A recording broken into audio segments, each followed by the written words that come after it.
Welcome to the Battlefield Sports Commanding Officer course, covering the Battle Royale theme.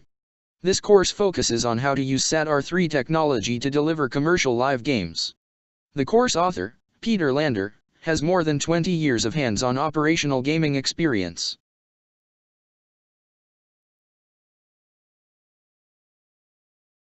This course is designed as an overview of the fundamental elements of using the Battlefield Sports SATR3 system. The focus of this course is managing a gaming session. At the end of this course, commanding officers will know the best way to handle different types of groups in different battlefield environments. Practical explanation of how to use the SATR3 technology is included in this course. This course relates to SATR 3.9 version. This course focuses on the Battle Royale theme. Other commanding officer courses exist for other common themes. Delivering enjoyable live games in a safe and efficient manner is the primary purpose of the commanding officer.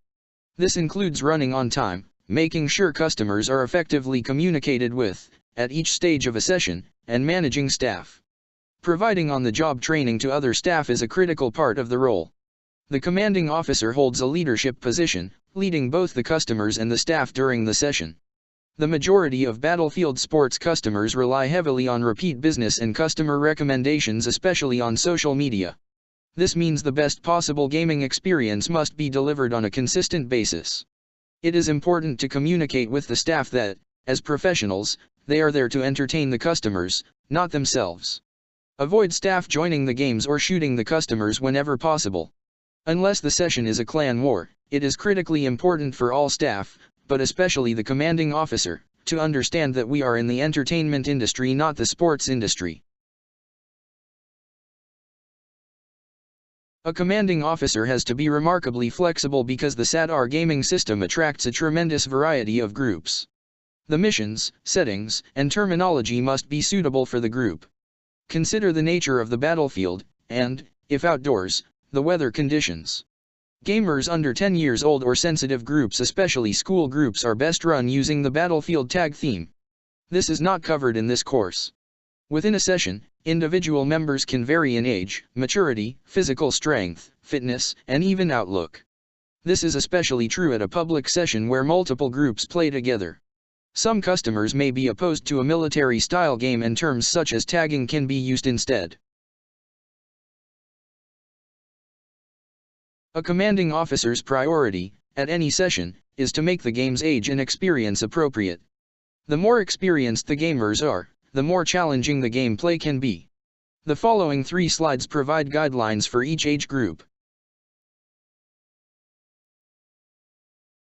Preteens are typically quite familiar with first-person shooter computer games. This means they are excited to relate their real-life gaming experience back to their online experience. The Battle Royale theme has similar mechanics to popular games like Fortnite and PUBG. Mission-wise, we recommend running games like Electronic Capture the Flag with a supply crate, Team Deathmatch with multiple supply crates, or Domination with multiple supply crates.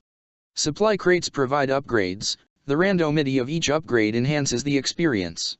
But, because it is always an upgrade, the challenge is getting to the box, and no one is left disadvantaged after reaching the boxes. These areas will be the center of action as well. They act like secondary objectives. Gamers lose any medical aids or shields when they respawn, but do retain any weapons collected from a supply crate. For groups of more than 80, multiple domination boxes should be used along with multiple supply crates. Make the experience as close to a first-person shooter game as possible.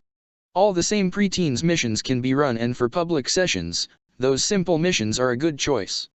As a follow-up, the heist mission or battle royale are good choices.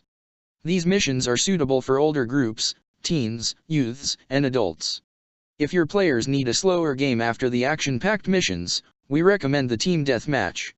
Position 2 or more supply crates in the center of the field near the flanks. The great thing about Team Deathmatch is the players can choose their own pace, lots of action or stealthy play, and still win. It's the commanding officer task to plan out the session. Every new mission needs new terrain. Swapping sides after the first game is vital.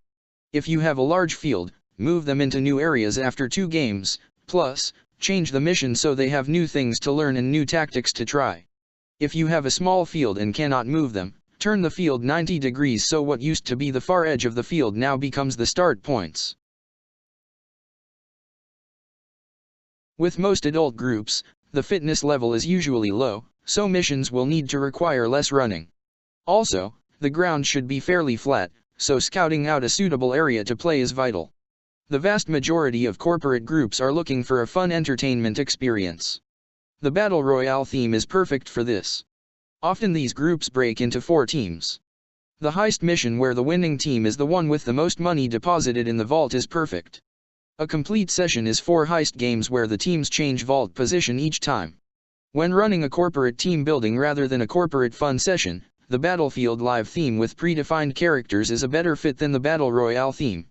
Battlefield Live also suits the VIP escort mission. Adults often enjoy a slower-paced stealthy mission, especially if they are struggling fitness-wise. The best option in this case is the team deathmatch without supply crates. This is a great game to finish off the session. Some corporate groups, especially company executives, prefer a live-action roleplay. This is a high-end option suitable for up to 12 players. With live-action roleplays, the team works together, versus costumed actors, through a series of interconnected scenes. Details can be found in the Advanced Games Handbook. It is very important that over a normal session each team wins at least one mission. This means that games have to be subtly adjusted by the staff, unless running a clan war or competitive tournament. A SATR3 Master Controller has a game adjustment menu. Game adjustments can be made on the fly targeting a selected team by radio. The first option recommended is the hit rate. The lower a gamer's hit rate is, the harder it will be for them. Change the hit rate of the team going too well, down to 0.1 second. Damage adjustment percentage is the next option. 100% is no adjustment. Adjustment of more than 100 increases the weapon damage and less than 100 lessens the weapon damage. For example, a common automatic pistol normally does 12 points of damage, however if the team receives a damage adjustment of 150%, then the damage will be increased to 18. Once each team has won one game, then all subsequent missions should be fair, no adjustment. Assuming gamers were originally set to standard difficulty level, which has a default hit rate of 1/4 of a second, then before the second game, change the winning team's hit rate to 1/10 of a second. If, after 2 games, the same team has won both games, change the losing team's hit rate to 1 second. If the same team has now won all 3 games, use the damage adjustment to change the losing team's damage by 150%.